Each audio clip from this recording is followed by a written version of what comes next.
India TV YouTube channel को subscribe करें और बेल आइकन दबाएं। और आइए अब चर्चा करते हैं उस मुद्दे पर जो हमारे लिए सबसे महत्वपूर्ण है। अमेरिका ने एक तरह से अपने उन तमाम नागरिकों को खुली छूट दी है जो पहले से दोनों डोज के वैक्सीन ले चुके हैं, और जिन इलाकों में बहुतायत लोग दोनों डोज वैक्सीन ले चुके हैं वहां बिना मास्क के घूम सकते हैं। और कुछ यही हाल इजराइल में भी है, कुछ ऐसी स्थिति कई अन्य देशों में भी है। हिंदुस्तान में भी क्या यह स्थिति दिसंबर के बाद हम देख पाएंगे? जिस तरह से वैक्सीनेशन का पूरा प्रोग्राम है। डॉक्टर अरविंद कुमार मेदांता हॉस्पिटल से और doctor Navneet Vig chairman covid task force इस वक्त हमारे साथ मौजूद हैं। सबसे पहले डॉक्टर अरविंद कुमार, क्या आपको लगता है कि जिस तरह का वैक्सीनेशन का पूरा प्रोग्राम तैयार किया गया है केंद्र सरकार के द्वारा, दिसंबर तक हम अपने लक्ष्य को ही नहीं पूरा कर लेंगे बल्कि हो सकता है कि उसके बाद हम बिना मास्क के घूमने की स्थिति में भी पहुंच जाएं? इस प्रोग्राम में इनवाइट करने के लिए इंडिया टीवी का धन्यवाद। और आज ईद के शुभ मौके पे मैं सभी देशवासियों को ईद की मुबारकबाद देता हूं। आपका जो क्वेश्चन है, ये जो centre for disease control CDC की नई गाइडलाइंस आई हैं जिसमें उन्होंने यह कहा है कि जो लोग दोनों डोज वैक्सीन की पूरी लगवा चुके हैं और उसके बाद 2 हफ्ते का समय गुजर चुका है तो वो कंप्लीटली वैक्सीनेटेड हैं, तो वो लोग और उसके वर्डिंग बड़े वैसे हैं, क्लियर हैं कि वो लोग मास्क और सोशल डिस्टेंसिंग को छोड़ सकते हैं अनलेस कि उनके राज्य में, उनके एरिया में, उनकी काउंटी में या उनके ग्रुप में किसी और नियम के द्वारा ऐसा करना जरूरी हो। तो ये एक कंडीशनल उन्होंने स्टेटमेंट दिया है। और मैंने अभी नेट पे चेक किया था, यूएसए में 50 राज्य हैं और उनकी 6 दूसरी टेरिटरीज हैं। उन 56 में से करीब 34 राज्य और टेरिटरीज ऐसी हैं जहां अभी भी मास्क पहनना और क्लोज्ड जगहों पर इकट्ठा होना प्रोहिबिटेड है। तो जो 50% से ज्यादा उनका कंट्री है वो उस लॉ से कवर्ड है जिसमें सीडीसी की इन गाइडलाइंस का एक्सक्लूजन हो जाता है। तो ये बड़ा एक कंडीशनल रिलीज है। उन्होंने जो वैक्सीन लगाई है उसकी 95% के करीब एफिकेसी है और मुझे नहीं लगता कि किसी भी तरह से वहां की इन गाइडलाइंस को आज के परिप्रेक्ष्य में या थ्योरेटिकली हमारे देश में सितंबर से दिसंबर के बीच में क्या होगा, जो प्लान्स हैं उनके परिप्रेक्ष्य में उसको किया जा सकता है। और मैं इसके 3 कारण दूंगा आपको। एक, उनके यहां जो वैक्सीन लग रही है वो फाइजर और मॉडर्ना है जिसकी 94-95% एफिकेसी है। हमारी वैक्सीन की 70 से 80% एफिकेसी है, नंबर 1। नंबर 2, बहुत बड़ा डिफरेंस हमारी पॉपुलेशन डेंसिटी में है। वहां की टोटल पॉपुलेशन 30 करोड़ है, हमारी पॉपुलेशन 135-40 करोड़ है और हमारा एरिया उनके एरिया से कम है, यानी हमारी पर एरिया डेंसिटी ज्यादा है। तो वो रूल्स जो वहां चलते हैं वो किसी भी कीमत पर यहां अप्लाई नहीं हो सकते। समय के अनुसार सितंबर दिसंबर आने पे हमारी कमेटीज को, हमारी ऑर्गेनाइजेशंस को अपने हिसाब से रूल बनाने पड़ेंगे। अजय जी। बिल्कुल, अब यही सवाल मैं आपके सामने रखना चाहता हूं डॉक्टर नवनीत विग। हम अब जिस कोटेशन की सीडीएस की बात कर रहे थे डॉक्टर अरविंद, अब उसको मैं पढ़कर बता रहा हूं। उसमें लिखा गया है, if you are fully vaccinated against कोविड-19 you can resume activities without wearing a mask और staying 6 feet apart except where required by federal, state, local, tribal or territorial laws including local business and work guidance। तो ये बड़ा misleading सा tweet है ना। ये जानकारी मिसलीडिंग क्यों है? इस पर ऐसी बात तो नहीं लिखनी चाहिए। जहां प्रधानमंत्री कह रहे हैं कि मास्क पहनना बहुत जरूरी है, हम सब जानते हैं बिना मास्क के काम चलेगा नहीं। इस तरह की बात सामने आएगी तो लोगों में भ्रम फैलेगा। देखिए, ये प्री मैच्योर स्टेटमेंट है। अभी ऐसा माहौल नहीं है। वैक्सीन इफेक्टिव है 90 और वो आपको डिजीज से प्रिवेंट नहीं कर रही है। पैंडेमिक के टाइम ऐसी स्टेटमेंट देना ठीक नहीं है। इससे वैक्सीनेटेड लोग और अनवैक्सीनेटेड लोग दोनों आपस में मिलकर घूमेंगे। तो हमें मास्क तो पहनना पड़ेगा, अभी हमें फ्यूचर में मास्क पहनना पड़ेगा। और देखिए, ये ये कभी नंबर घट रहे हैं, कभी बढ़ रहे हैं, कभी एकदम बढ़ रहे हैं, कभी एकदम घट रहे हैं। तो ये अभी सारे विश्व को मिलके, मैं फिर बोल रहा हूं, सारे विश्व को मिलके हमें इसमें नंबर 1 नंबर 2 होने का जरूरत नहीं है। ये ग्लोबल एफर्ट है। उस एफर्ट के तहत ये एक प्रीमेच्योर स्टेटमेंट है जिससे अमेरिका को चाहिए कि अभी हमें भी पैनिक कम करना बहुत जरूरी है। मैं भी बिना मास्क रहना चाहता हूं, लेकिन अभी ये तो 3 चीजें बहुत जरूरी हैं। Break the chain. Break the chain कैसे होगी कि मैं हर डिस्ट्रिक्ट में, हर गांव में अपना टेस्ट पॉजिटिविटी रेट डिस्ट्रिक्ट में 5% से कम रखूंगा और गांव में 1% से कम रखूंगा, बिकॉज मेरी सुविधाएं उसी टाइप की हैं। दूसरा, वैक्सीनेशन। वैक्सीनेशन से भी हमें यह समझना पड़ेगा कि वैक्सीनेशन से आप 100% प्रोटेक्शन नहीं दे सकते हैं। आप सीवियर बीमारी से प्रोटेक्शन दे सकते हैं, लेकिन डिजीज आपको फिर भी हो सकती है, वो चाहे माइल्ड होगी, चाहे एसिम्प्टोमेटिक होगी, चाहे मॉडरेट होगी। तो आपने ब्रेक द चेन किया, डिस्ट्रिक्ट्स में नंबर कम रखे, दूसरा आपने वैक्सीनेशन किया, और तीसरा हेल्थ इंफ्रास्ट्रक्चर हमें इस टाइम बहुत बढ़ाने की जरूरत है। और आज के लिए बढ़ाने की जरूरत नहीं है, ये प्रोसेस वायरल हमेशा के लिए बढ़ाने की। हम अभी इतना बढ़ा दें हेल्थ इंफ्रास्ट्रक्चर क्योंकि हमें जरूरत है बढ़ाने की। गांव में, शहर में हमें हेल्थ, 2nd टायर सिटीज में, 3rd टायर सिटीज में इंफ्रास्ट्रक्चर बढ़ाने का ये सबसे गोल्डन मूवमेंट है। अगर हम आज ये अचीव कर लेंगे और अपने शहरों और गांवों में अपने डिस्ट्रिक्ट सिविल हॉस्पिटल को अगर हम पोस्ट ग्रेजुएट इंस्टीट्यूट बना देंगे तो ये बहुत बड़ी उपलब्धि है। हमें हर चीज से सीखना है और सीख के ऐसा लेसन, बड़ा लेसन लेना है कि वो हमेशा के लिए हम अपनी विपदाओं से दूर रहें। तो सीडीसी का ये प्री मैच्योर स्टेटमेंट है। हमें अभी पैंडेमिक में ऐसा स्टेटमेंट नहीं देना चाहिए। डब्ल्यूएचओ ने भी पहले कभी बोला था मास्क मत पहनो, बिल्कुल। तो हमें इस स्टेटमेंट देने से बचना चाहिए। मास्क ही आपका एकमात्र सहारा है इस टाइम। वैक्सीन लेने के बाद भी 2 से 3 महीने के बाद वैक्सीन प्रोटेक्शन देती है, वो भी 70 to 80 to 90% देती है। 30% तो फिर भी मैं पॉजिटिव हो सकता हूं। तो मास्क ही, और मेरे सामने वाले ने मास्क नहीं पहना, उसको मैं मास्क पहनाऊं और खुद भी पहनूं, ये जिम्मेवारी बहुत जरूरी है। बाकी सब अभी चीजों में पड़ना नहीं है। बिल्कुल डॉक्टर अरविंद, महत्वपूर्ण मुद्दा अब ये है कि बहुत सारे ऐसे लोग होंगे जो आज हमारे देश में इस पर्टिकुलर ट्वीट को, इस पर्टिकुलर मशवरे को लेकर चल निकलेंगे। अफवाहों का दौर तो हमारे देश में ऐसे भी बड़े पैमाने पर फैलता है, और फिर आप देखेंगे कि सरकार की पूरी मुहिम बेकार हो गई और कहा गया कि सरकार ने तैयारी नहीं की, 3rd वेव बड़े पैमाने पर आ गया। ऐसे लोगों को क्या मशवरा देंगे आप? अजय जी, इंडिया टीवी का बहुत मैसिव रीच है अक्रॉस द कंट्री, और मैं आभारी हूं इंडिया टीवी का, अजय जी आपका, कि आपने इस अहम मुद्दे पर इतने इंपॉर्टेंट टाइम पर यह इशू रेज किया है। और इस प्रोग्राम के माध्यम से मैं पूरे देशवासियों को एक अनएम्बिगुअस, बिल्कुल क्लियर कट मैसेज देना चाहता हूं कि मास्क पहन, देखिए एक वर्ड है कोविड संयम, जिसको हम अंग्रेजी में कोविड एप्रोप्रिएट बिहेवियर कह रहे हैं। उसके 4 सिद्धांत हैं। एक, मास्क पहनना, जो आज के परिप्रेक्ष्य में हम ये कह रहे हैं, या तो आप N95 पहनिए या फिर डबल मास्क पहनिए, जिसमें अंदर वाला 3 लेयर सर्जिकल मास्क हो और बाहर वाला कपड़े का मास्क हो। ये नंबर 1। नंबर 2, हमारी जो 6 फुट की सोशल डिस्टेंसिंग, हर दूसरे व्यक्ति को पॉजिटिव मान करके उससे जितना संभव हो डिस्टेंसिंग रखिए, और अगर उसने ना मास्क पहना हो तो बड़ी विनम्रता के साथ उनसे विनती करके उनको भी पहनने के लिए बोलिए। तीसरा, जो इतना ज्यादा टीवी पे हाईलाइट नहीं हुआ है लेकिन वो बहुत अहम बिंदु है, कि बंद जगहों पे लोगों का इकट्ठा होना, जैसे बोर्ड रूम की मीटिंग हुई, हॉल्स में बर्थडे पार्टीज, मैरिज पार्टीज, इन जगहों पे करीब करीब 100% ट्रांसमिशन होता है। अगर 4 लोग एक बंद कमरे में इकट्ठे हुए और वही 4 लोग 6 फीट की दूरी पे एक पार्क में इकट्ठे हुए, तो उनके ट्रांसमिशन का रिस्क बंद कमरे में कई गुना ज्यादा है। तो ये हुआ हमारा तीसरा प्रोटेक्शन। और चौथा प्रोटेक्शन है हैंड हाइजीन, यानी हाथ बार बार धोना।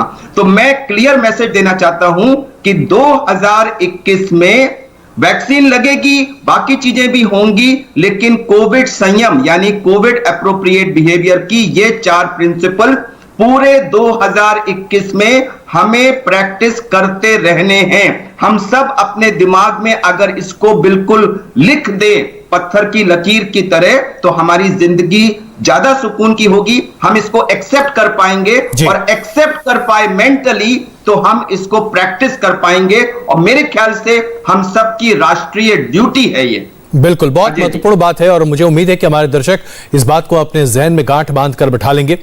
अब डॉक्टर विग, एक महत्वपूर्ण मुद्दा यह है कि हमारे देश में हम हर चीज को बहुत बड़े पैमाने पर मनाने के आदी हो गए। सदियों से यह परिपाटी चली आ रही है। अगर शादी है तो बहुत बड़ी होती है, अगर किसी की मृत्यु हो जाती है तो शोक भी बहुत बड़ा हो जाता है।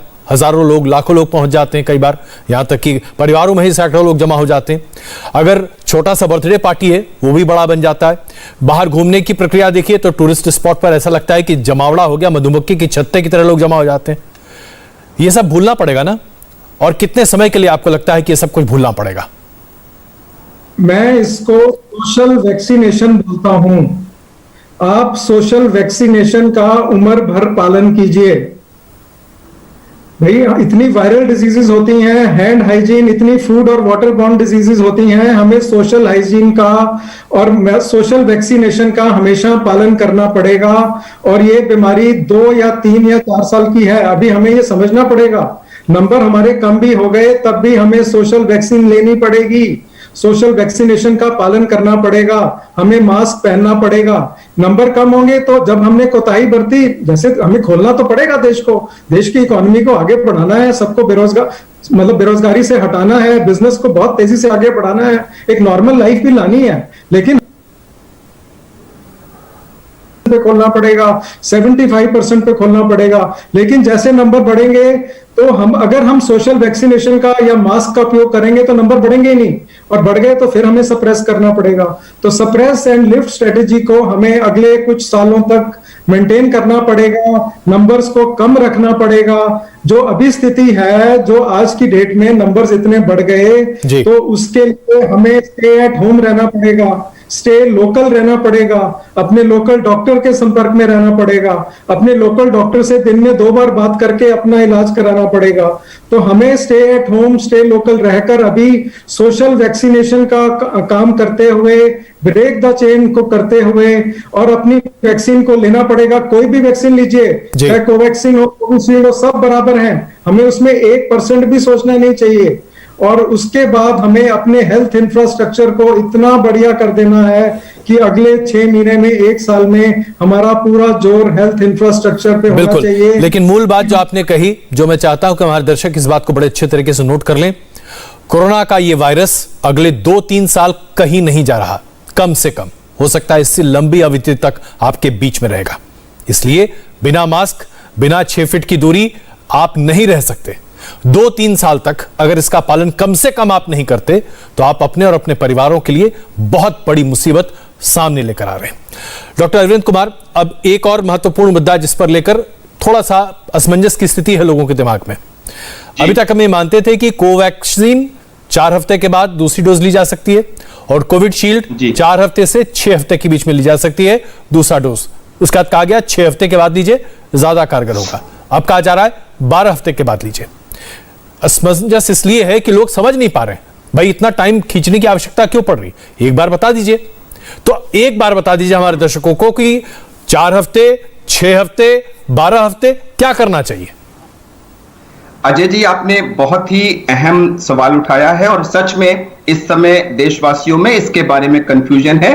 मैं बड़ी सरल भाषा में इसका बड़ा क्लियर जवाब आपको देता हूं कि जब इस कोविशील्ड के ट्रायल्स हुए थे तो उसमें कुछ लोगों को 4 हफ्ते के बाद सेकंड डोज मिली, कुछ को 6 हफ्ते के बाद मिली, कुछ को 8 हफ्ते के बाद और कुछ को 10 से 12 हफ्ते के बाद भी मिली।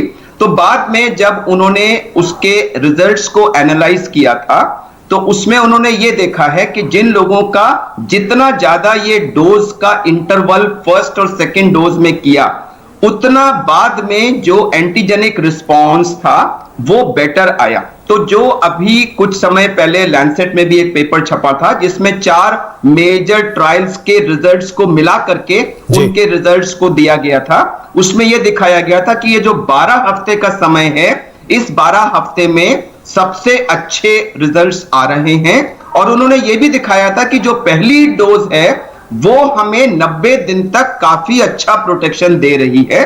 लेकिन उसका यह मतलब नहीं कि हम कोविड एप्रोप्रिएट बिहेवियर को बिल्कुल गो बाय कर दें।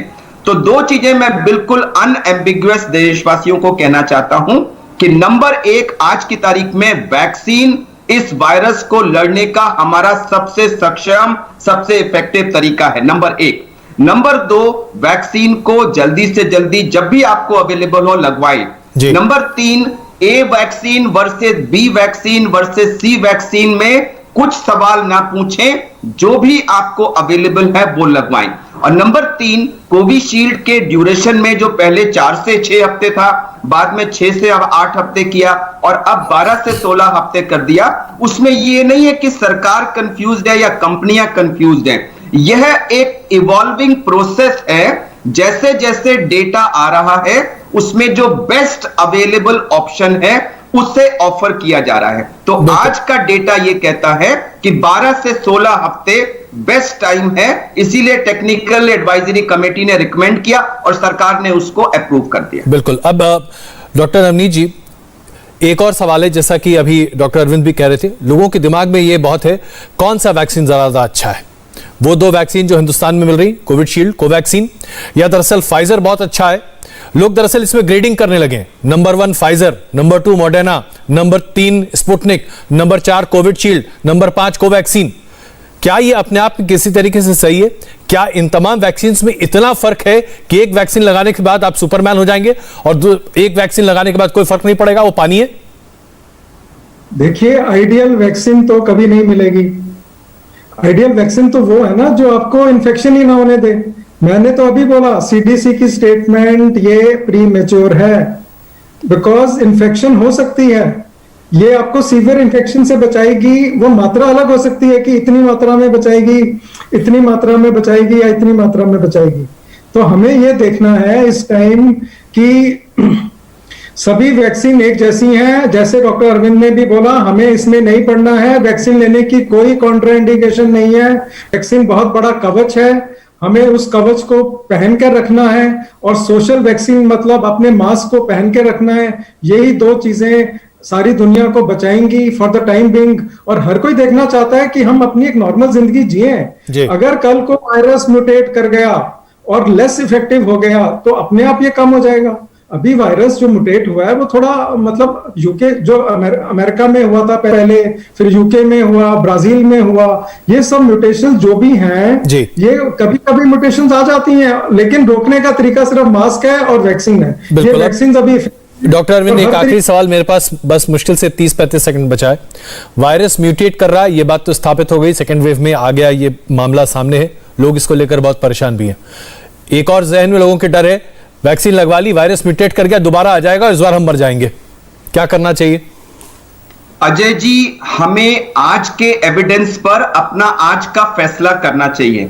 आज की एविडेंस बड़ी क्लियर है और बिल्कुल साफ साफ है कि ये वैक्सीन जितने भी अभी तक के म्यूटेंट हैं उसमें आज तक की अवेलेबल सूचना के अनुसार ये काम करती है। और आज की तारीख में हमारा सबसे बड़ा धर्म है जल्दी से जल्दी जो वैक्सीन अवेलेबल हो उसको लगवाना। किसी भी तरह की भ्रांति पे ना जाएं, वैक्सीन लगवाएं, अपने को, परिवार को, समाज को, देश को प्लीज सुरक्षित करें। मेरा यही मैसेज है। बिल्कुल, बहुत धन्यवाद आप दोनों का इस चर्चा में शामिल होने के लिए।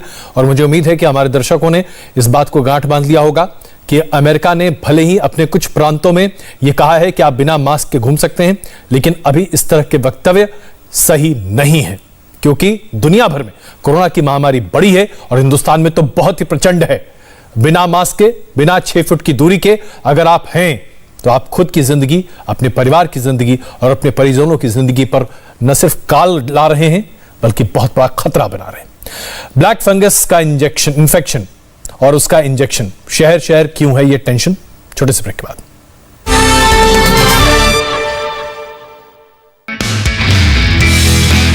नमस्ते, मैं हूं मीनाक्षी जोशी। वीडियो और खबरों से अपडेट रहने के लिए India TV YouTube channel subscribe करें, बेल आइकन दबाना ना भूलें। जुड़े रहें इंडिया टीवी के साथ।